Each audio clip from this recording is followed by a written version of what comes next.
really wish I wasn't so polite, because I would really just like to just say all those actual things. You're not always polite. Beth Learn. Rude. Okay. Welcome to Fit2B Radio. Slip on your minimal sneakers, notch your headphones into your ears, tuck your smartphone into your pocket, and take us along for a walk while we talk. Or just grab a cup of your favorite drink and get on the floor and stretch a bit while we bring you all things fitness, core, and diastasis recti related.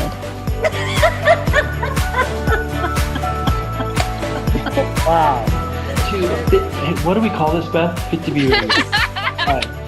Hey everybody, welcome to Fit2B Radio. My name is Chris Banke and I'm here with Beth Learn. She's the founder of Fit2B Studios. She is a super tummy guru, which really is helpful today because today we're going to be talking about something that is really near and dear to our hearts, something that is a growing, its awareness is growing. People are starting to learn about it, but not a lot of people know about it.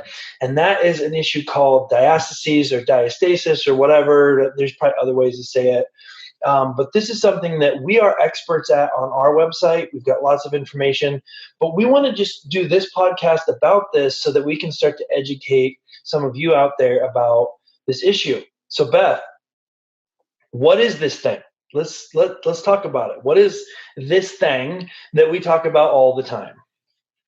Well, it is a thing that is often first spotted and called an alien. Like women will say, there's like this alien coming out of my stomach. Like they go to sit up and there's this bulge that rises up out of their belly and they're going, what? What is this? Yeah. Or like it's also commonly called bulging or tenting, like because it kind of makes this peak shape in your belly. Right. And a lot of women are told it's normal. Hey, you've had kids, or hey, you did a lot of gymnastics. You're just going to have that as your abs wear out or you get older. Right.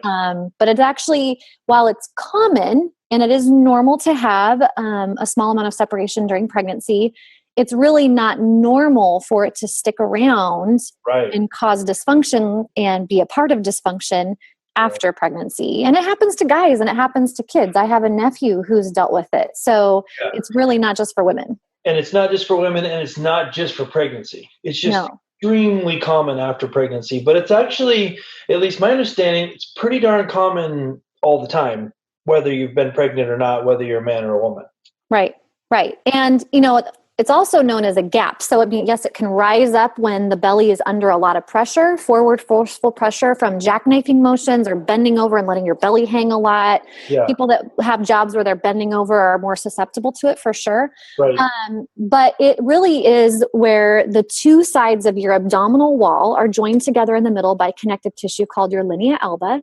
And that's supposed to be really dense, fibrous, thick, silly putty type stuff. Yeah. It's like what holds your ear to your head. It's very dense. But when it's subjected to pressure over and over and over again, and then we slouch and we sit and our bellies bulge and really our world does not support good core strength in our ergonomics at all. Right. Then that silly putty starts to stretch apart and it gets really thin. And then if it gets too thin, it can also herniate. And there's a difference. Herniation is when there's an actual hole. Hernia and diastases are very related. Right. And so the goal is to re-thicken and retension the linea alba to get the two sides of the abdominal wall to come back together again so that your abdominal wall can support your body and support your internal organs and support your spine the way it's meant to. Right. Okay, so let me summarize.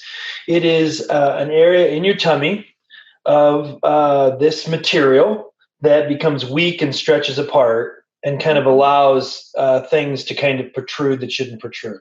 Is that a high-level summary maybe? That's a good high-level summary. Okay, so a couple questions about that. Are we talking about muscle or some other kind of tissue? Ooh, that's a really good question. So, well, it's the muscles. The reason why it was called diastasis recti is because recti being the two rectus abs, recti, that are like big kind of tunnels, the channels of muscle that run down the middle. But we know now that your abs are 4 layers and they're joined and held together, but they also slide back and forth against each other. And in between those layers is all this fascia. So the part that that allows the separation is the weakened fascia that has lost its tensegrity, as Tom Myers of anatomy trains would say. Got it. So to repair this, without surgery or something like that, this is a question. It's a combination of muscle work and like physical training. Like, how would you describe it? I really I'm going to be quoting a lot of people. I'm always learning myself, being where I'm positioned in this field. I have the fitness piece, but there's other people that speak on this all the time. So one of my favorite voices on this is Jenny Burrell of Burrell Education. And she talks about how it's a global thing. It's not just the way that you move, but it's also how you eat. It's how the amount of rest that you get that allows your body to rebuild. A lot of women, I think, have the hardest time healing from this because they're not getting enough sleep, busy moms, and we're nursing babies. And so a big part, though, of regaining the right tension in the core is physical therapy, and that is muscle work. It's a mind-body connection, restoring that again, because it gets lost. Yeah. So like so many things in our culture, especially, we want like the pill to take to do this. Or can you just tell me the one exercise I need to do once a day for 5 minutes to fix this? And what I hear you saying is, there are a lot of components to this that it just ties into a lot of different parts of your life. And to really heal this well, you need to pay attention to a lot of those things. Is that right? What you're saying? So if you're saying that, just not go into all the details, because we have lots of information on our website and there's tons of good info out there, but just at a high level, can you describe like what kinds of things do you need to do? Like, what is this to fix this? Well, I would say at the highest level, what you need to do is take care of yourself. And the reality is a lot of us are so busy that we're just not. Yeah. And there's a lot of guilt attached with self-care. And we tend to think of self-care as being pedicures or a good haircut. And those things are important, but they don't really nourish our bodies. Yeah. And for some reason, and again, this kind of goes to women especially have a hard time paying for all the things for their kids and then feeling terribly guilty about buying something for themselves or taking themselves to the doctor. We literally will suffer several heart attacks, which is why heart disease is the number one killer of women, because we just write it off and we don't go to the doctor. And while we're having a heart attack, because we just think, I'm just feeling, upset and panicky, and I just have so much stress and worry, and my heart's just pounding really fast, or my heart kind of skipped a few beats, and So the big thing is first giving yourself permission to get a diagnosis and take care of yourself, and then getting the rest and the nutrition, the protein. Protein feeds hugely into fascia regeneration. It's a slow process. And then there's a lot of little things. I think alignment and breath really are the two biggest physical building blocks. The way that you're breathing, the way that you're sitting. Like for me right now, I'm actually at a low sitting station. I'm just going to turn the camera really quick, but I'm just sitting on the ground on a bolster. I'm kind of crisscross applesauce. I'll also go to like a squatting stance. I've got this little area set up here.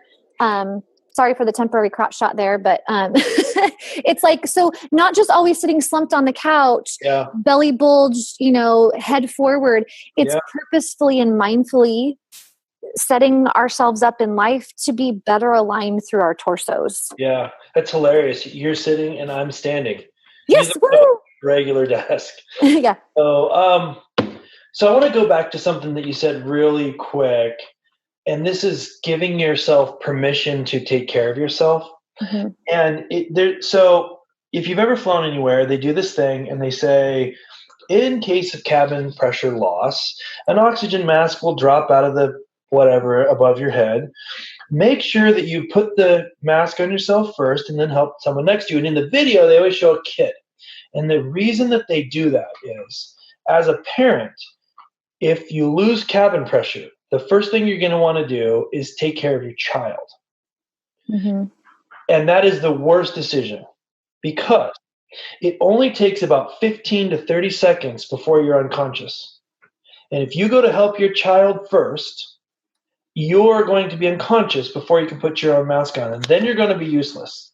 Mm-hmm. And it actually is not going to hurt anyone to go unconscious for a few seconds. It's not going to do any physical damage, but you're useless. So the most important thing you could do for your child in that emergency is put your own mask on first so that you can actually help them. Mm-hmm. And it's counterintuitive, and it's probably the most important thing to hear during the little presentation about what to do in case of, an emergency in an airplane, because if you are unconscious, you can't do what they tell you next to do in the emergency of a plane having trouble. Right. You're passed out and they say, okay, use this flotation device, you're going to drown because you're passed out. And if you put your mask on first, you'd be fine. Mm-hmm. And I think it's something that translates to a lot of areas because people have a hard time feeling like that they should that they should care for themselves. It's like, well, that's selfish. Mm-hmm. It's actually the least selfish thing you can do to make sure that you're healthy. Right. Well, and that though, there's so much application to what you just said because, Chris, you and I both know that the core is definitely a pressure system. So literally the core is losing pressure or has too much pressure. So there's translation there, Mm-hmm. but also so many women really think that they think of their bellies as a purely cosmetic thing. And I think that goes back to how we're programmed in the media is that the belly is either beautiful or it's not. It's either bikini worthy or it's not. It's either for pregnancy or it's not doing anything. And that's so wrong. Yeah. It's either this sexual thing or it's not. And our bellies do a jillion things for us every day without us even thinking about it. And diastasis is not a cosmetic issue. I think the interesting thing, this area of your body is the central part of your entire person. Yeah. It's like literally in the middle. Right. You want to tip your body sideways. You want to bend down. You want to arch your back. You want to reach up. You're using it for everything. Yes. So crazy that we ignore it so much because it's actually the center of your whole person. We both idolize it and ignore it. It's this crazy paradox. That's true. Where we beat it into submission and we literally do things every day that hurt it. By the food choices that ruin our microbiome in our gut. Or, the way that we are exercising it in ways that actually create too much pressure or send the pressure the wrong direction. Yeah. And the thing that most women fail to understand because they're not taught, they're actually taught incorrectly is that because your core is so central, and even in the Greek, the word for stomach is like koilia. I think it's like the word for the seat of your desires, your deep belly, your loins. Mm-hmm. And it's like, literally, that's where a ton of your hormonal systems are governed down in there. And so if that area is not protected and it's not held correctly by your musculature, by your bones, because your alignment is off and your breathing is off, so your breathing is dysfunctional, now you're not getting enough oxygen, it affects a ton of aspects in your life. It's interesting, It's interesting that you said we ignore it and we idolize it. That is odd, but it is so true. Mm-hmm. So let's talk about something interesting. So if I said, I want to strengthen my core, and I go do a Google search for that, which I've done this, by the way, I'm going to find lots of things to help me do that. I'm going to find YouTube videos. I'm going to find guides. I'm going to find free downloads. I'm going to find courses. I'm going to find ads for everything. All dialed in. I'm going to find links to buy DVDs from him. Oh yeah, I'm going to find billions of hits. And if I click on, let's say, any of the top 10, they're going to take me to some kind of regimen, almost for sure, that has crunches and sit-ups and planks. Mm-hmm. And as a fitness super guru, there might be a few that I'm missing. But what sticks out of my mind is crunches and sit-ups and planks. Mm-hmm. Combinations of those and laying over the top of a ball and doing this and that, just this all kind of related. And I want you to talk about that, what I just said. Oh, where do I start? People always want a list of like, well, what do I not do? And so then we say, well, when you have a diastasis that is wider than it should be, because there's always going to be a little bit of separation. Your core right down the middle should feel like the space between two knuckles. Right. Okay, so there's a dip, but it should be a firm dip. You shouldn't be able to like sink your hands clear down and feel your vertebra, right? That's not a good thing. But when that dip gets wide, like 2 or 3 or 4 fingers wide as you're feeling it, that's not a good thing. Yeah. And in those cases, it's like, okay, stopping the motions that could be making it worse, such as crunches and planks and sit-ups and burpees, because those are advanced motions. They really are. And they are very isolating motions. And the goal is to get your core working again in synergy with the rest of your body. All together. Right. And so it's like people ask me all the time, well, what should I do and what should I not do? And I say, I've made 200 videos and I still am not done, because there's really thousands of ways for you to move your body, tummy safe as we call it, and not implying that it's dangerous if you move other ways. If you have diastases, though, it could be detrimental and prevent and put off your healing that much longer if you're doing motions in ways that you're not able to control the pressure while you're doing them. So it's like, look, it's safe to move. Here's safe ways to move. Here's how you breathe. Here's how you align. And here's all the exciting things you get to do. Let's not talk about the do's and don'ts. Let's just do stuff. Let's do stuff. And what's interesting is it feels like there is a big limit, like a bunch of rules. And there are some, but when you really think about movement and fitness and exercise and tying all those together, is really not that limiting. No. If you think about it from the scope of everything that you can do with your body. But let me just drill right down, because somebody watching this that's learning about this for the first time is going to want to know this. Generally speaking, is it safe to do sit-ups and crunches and things like that? Is like that good for your core or bad for your core? Or I know it's more complicated than that, but if you have to distill it down to an answer, what do you say to that person? Well, I say diplomatically that I'm not a fan, that doing a sit-up well requires a lot of technique.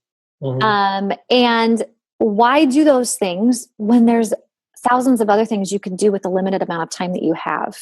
But short answer, no. Those things they're not safe or effective for somebody dealing with core dysfunction. Can you do those things after you have rehabbed your core? Once you know how to properly pressurize your abdominal wall and properly integrate your pelvic floor? Sure. And I have clients who do that. I've trained people to be able to pass the sit-up test in the military, pass the sit-up test for their Taekwondo class. It can be done. However, those still are high pressure motions. You've got to go back in and do a little bit of restorative work and stretch those areas when you're done, because that stuff is hard on your abs. And a lot of times the question is, well, why do that? Yeah. So that brings me to my next question, which is, and just hear the question, okay? Because I'm going to say a question that you're not going to like, but the question that some people are going to be asking is, can I still get ripped bikini abs without doing those motions? And I know that it's definitely more than that. And you need to go spend time on our website and learn about that. But people still have that question. Yes. And my answer is yes. And they're going to go, what? I thought I had to do 1 million crunches to get ripped abs. And it's just not true. It's just not true. It's a part of this education that's out there. It is. And talk about that for a second. Talk about, health core. Or core health core. What am I talking about? Healthy core. Healthy core health. So talk about that a little bit. What are your thoughts on that? Well, first of all, you're right. That is a misconception that we can just spot tone and spot train certain areas of our body. Oh, my quads are flabby. I'm going to do all the quad work. Oh, my biceps are flabby. I'm going to do all the bicep work.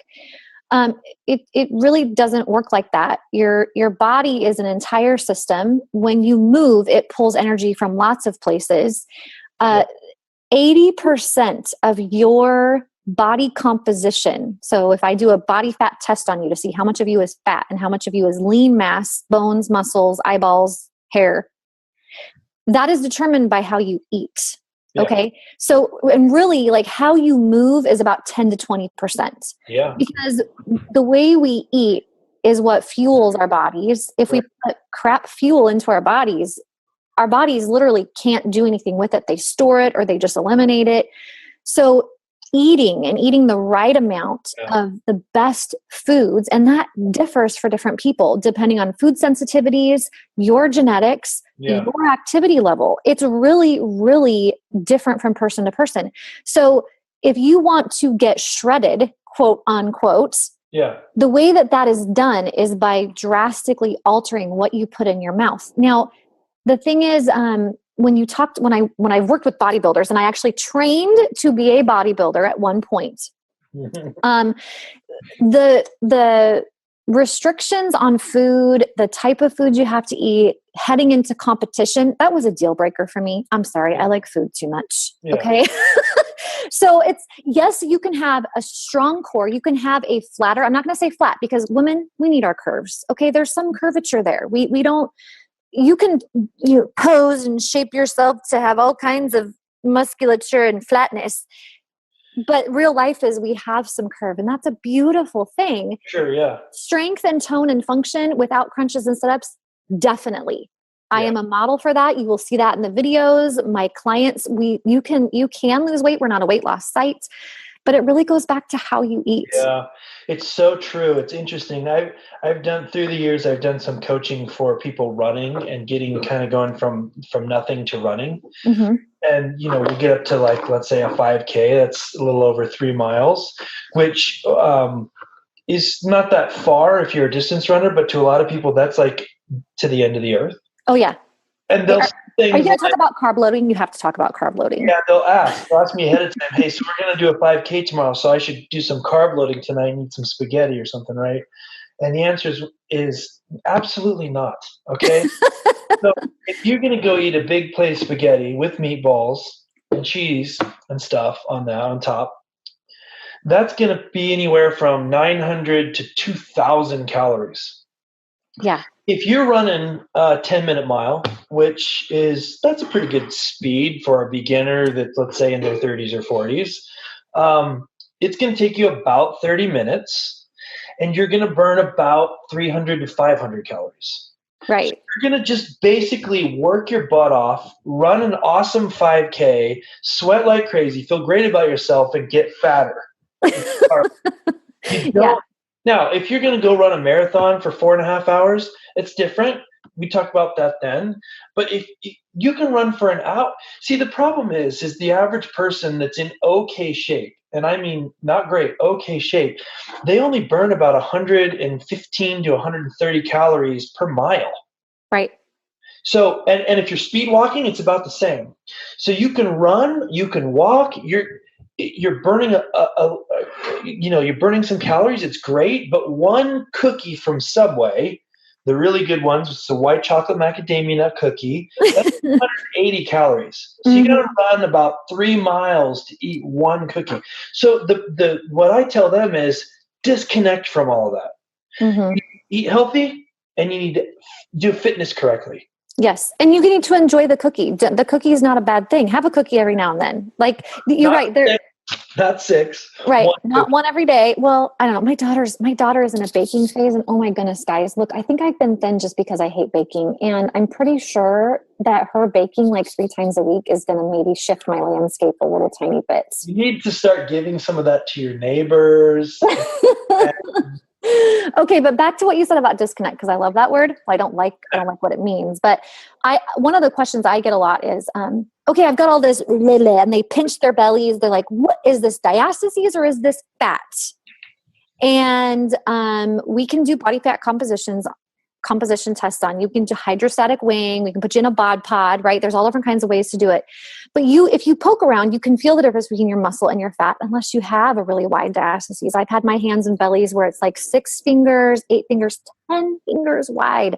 And I can tell you, those are still possible to non-surgically close. So real quick, you're saying 10 fingers, 6 fingers wide. So when you're saying that, you're talking about literally fingers measuring the width of the gap, right? Right. Which is not the most medical way to do it. Usually they use centimeters, but for my field, I deal with people out there. We usually, so that they can track their diastases. We have them use their fingers so they can see where they're at when they start. And then as they progress, how we like them to check once a week at the most, right? So it might be hard to feel like in your belly, and you might have been thinking all this time that you're just fat. And this is one of the saddest stories I ever heard. I actually met with this woman who was very, very thin, but she had a very, very poochy tummy. And she had quit breastfeeding her baby at 3 months old. And she had been starving herself trying to get rid of this pooch because she so desperately wanted it gone. And she thought she was fat. She was not fat. It was a pure diastasis. This woman had no fat on her. Right. She lost her milk supply, and she was practically anorexic because she was so down on herself. And this little piece of information, I checked her belly. She had like a 4-finger gap. Met with her again a couple months later. She had filled out. She was eating. She was happy. Her belly was, she's like, I weigh more, but my belly is flatter. It's really messing with my head, but oh my gosh, I feel so much better. And why aren't women told this? And it's, a lot of doctors don't know about it. And they're also taught that it's normal, that, women are going to have babies. They're going to start peeing their pants. They're going to have a poochy belly. That's just normal. They just need to accept it. And like you said, it is normal in the sense that it's common. But it's not normal in the sense of this is normal for your body to do this. It does not need to do this. Real quick, before we go any further, so we're talking about a lot of stuff, finger widths, all these things, checking all this stuff. If you go to our website, there are resources there that help you understand a little bit more of the details of what Beth is talking about, how to do a check, how to find out if you have this issue and how wide it is and all of these things. That'll be very helpful. So I'd really encourage you to go to our website, Fit2B, FIT, the number 2, the letter B.com, and then check it out. There's tons of information on our website, or just do a Google search. Right. There's lots of good stuff out there. Yeah, if you search diastases, you're going to find us. And then if you go to fit2b.com, fit2b.us, both of those work.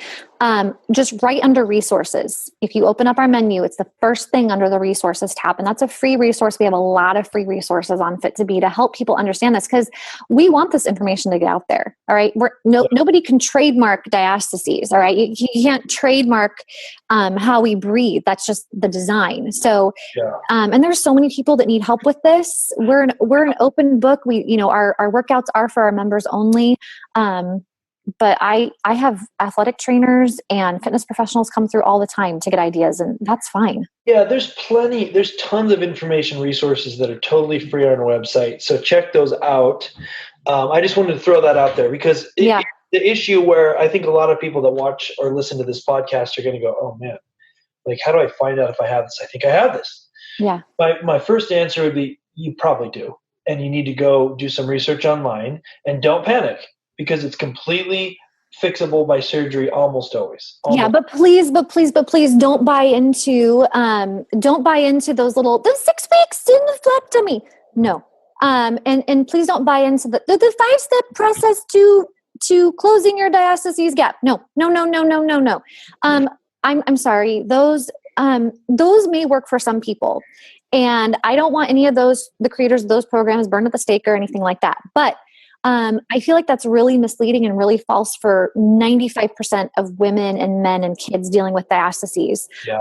It's just not that simple, and it's not that straightforward, because again, just like with your diet and your dietary needs, the formula for you restoring function in your core really goes back to your lifestyle habits and the way that you are exercising, and the way that you're setting up your life, the way that you're breathing, the way that you're sleeping. It is multifaceted. And a lot of those programs do say, hey, look into this. But one of my biggest passions is I really want to be a catalyst for women and men and kids who are dealing with this, so that they can find the well-rounded resources they need and build their team to deal with the root cause. Because diastasis it's a vicious circle. It's one of the things that once it exists, it'll play back into dysfunction, and then the dysfunction makes it worse, and then that makes it worse. But it's like, if we can get to the root of the tree, diastasis is just one limb on that tree. Right. But if the limb is rotten, it's going to cause problems in the whole tree. And it's gonna be something that doesn't just go away. It's something that you need to pay attention to. Right. So we're running low on time, but I want to talk about the word disconnect for a minute. That's what we're calling this podcast. Mm-hmm. That it ties into what diastasis is actually itself. But also there's something that we touched on it a little bit, but there's something that's pretty crazy that's important for people to understand.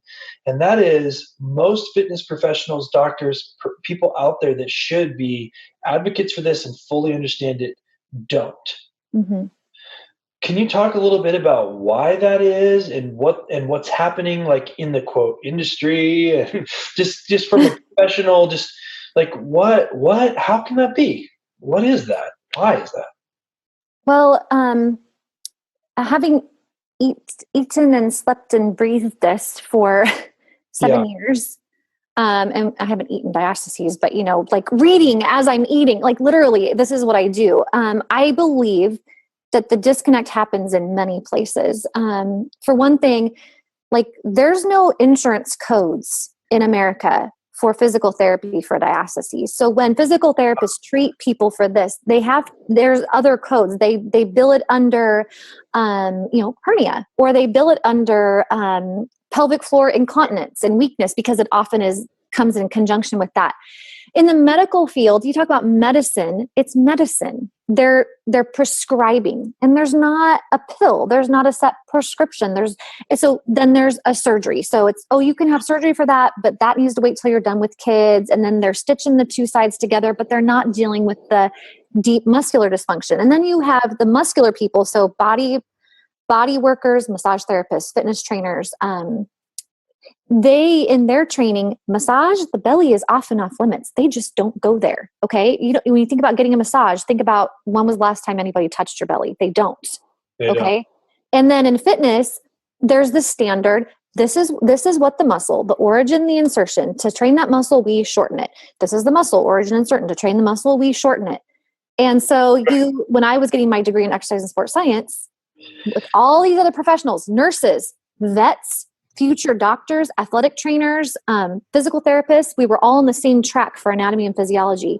We're all being taught that the muscles is shorten and the flex, and that's what makes them stronger, and the hypertrophy, and so to make the bigger and make the strength, and it's far too cut and dried, especially when you consider that the abdominal wall is the only muscle in the body, set of muscles, that's got this band of connective tissue running smack dab through it. And it's got a hole in it, which is your navel, so that you could be fed inside of your mom. And so it's kind of set up for a certain amount of give and take and a certain amount of need for caution. And yet we approach it like we approach all the other muscles. Yeah. But when I flex my bicep and it bulges, there's not a band of connective tissue that can stretch in the middle of that. And there's less muscles working there. Like anytime you do any movement, it's usually lots of muscles working together. When you do your bicep, there's several muscles working together, but it's a few. When you talk about your core, it's your back, it's your top, it's your shoulders. It's plus when you do cadaver labs. So we all had the cadaver labs in college, all of us. When they cut open a cadaver, they cut it right down the middle. They're not looking at the tension of the linea alba. Right. They're cutting through it. Right. So, and for a long time, C-sections were done straight down the middle. Only recently have they been saying, maybe there's a different way to cut through women that might actually help maintain muscle function. Yeah. But when you say recently, like that's only the last 10 years, right? I mean, I'm talking the last 1 or 2 years. Just yesterday, I had a study come across my Facebook feed that was like transverse incisions, and C-sections and better recovery rates. And I was like, how is this only now being done? Yeah, it's bad, but it is what it is. And that's what it is. And that's why it's so important that if you're listening to this, you really do take the time to go do some research. Yeah. And don't feel bad. We know what we know until we know better. When I first learned about all this, and I was also taught wrong how to check for it as well. Yeah. So I have to move, the sun's in my eyes, but so don't lament that. Don't belabor that. Move on.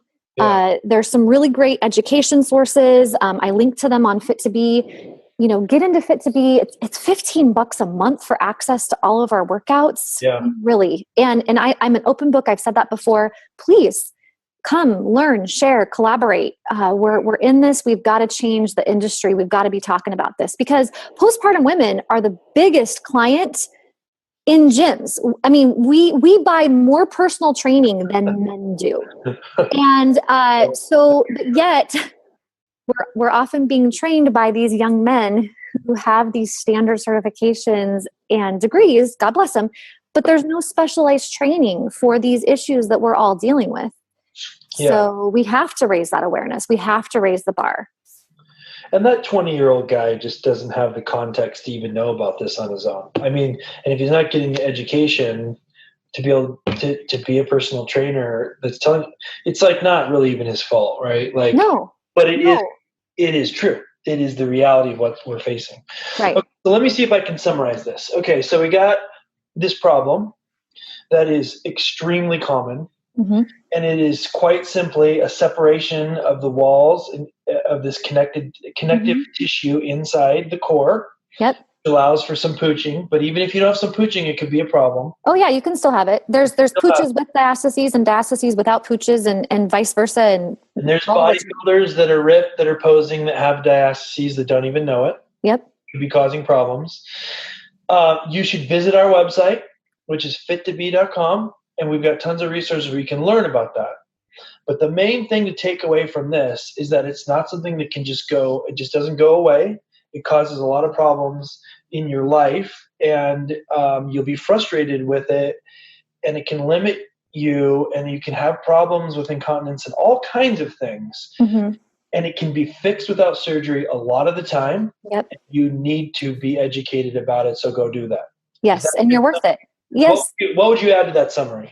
I would add that you'd be amazed how inexpensive and how little time it takes to reconnect and put that disconnect aside and see results in your core once you start with better alignment, better breathing, do some core rehab, and it might cost you a couple $100. So but you're talking about the kind of thing, just think of the average person, because everybody's different. You're talking about the kind of thing that's like an hour a day, 7 days a week for a year. Like, what are you talking about?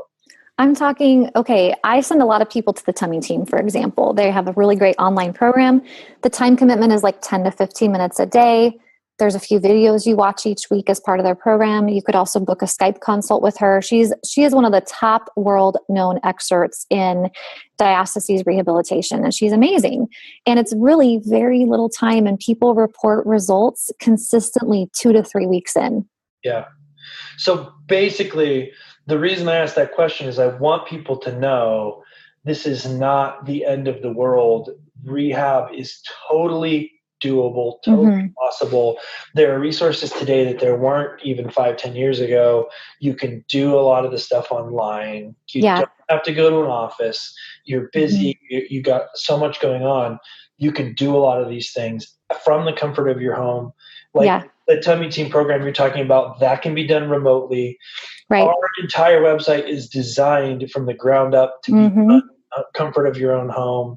All of our workouts are filmed in home. So the point is, this isn't something that should frighten you and then you should be depressed and think that you've got years of rehab ahead of you. Right. Something you need to educate yourself about and just get in there and work on, and you'll be able to fix it pretty quickly. Right. And when I want to clarify too, when I say results, earlier I was saying, don't buy into things. You're like, 6 weeks results. When I say 6 weeks to finishing, there's a difference between them promising all your problems are going to disappear in 6 weeks and seeing initial early results. You start to see the diastases narrow. You have less incontinence. You have better posture. You feel better equipped to deal with your kids. Your abs are getting a little bit flatter. That's what I'm talking about. And then you continue to build on that foundation so that you see full closure. Usually, honestly, it can take about 6 months to a year of being consistent. But you start to see results 2 to 3 weeks in usually. And it's doable. It's doable. You're not spending hours a day, 7 days a week, driving to a clinic. Right. And you may need that. And we have tons of resources to connect you with people in your area if you do need that hands-on help, because let me tell you, that is golden. But there is a lot you can do from the comfort and privacy of your home. Yeah. I love that. And what's cool about it is that kind of resources, those kind of resources, they just weren't even available 5 years ago, 10 years ago. No, so we're in a time where we're learning about this. It's widespread. But the good news is Because you can do something about it, and it's not the end of the world, and Right. it's totally doable. And So it's not super expensive. Very manageable. that's encouraging. So, so thank you for joining us. If you've been listening to this, again, one more time, there's tons of resources on our website, fit2b.com. And the FIT, the number 2, the letter B. Go check it out. Thanks for Beth for kind of digging into this with us. And again, if you are not subscribed to our YouTube channel, definitely you need to do that. You need to follow this podcast. Go check out our website, sign up. And if you have any questions, definitely let us know. And until next time, hang in there and do some research. And then I look forward to connecting with you guys again on future podcasts. Thanks. See you later.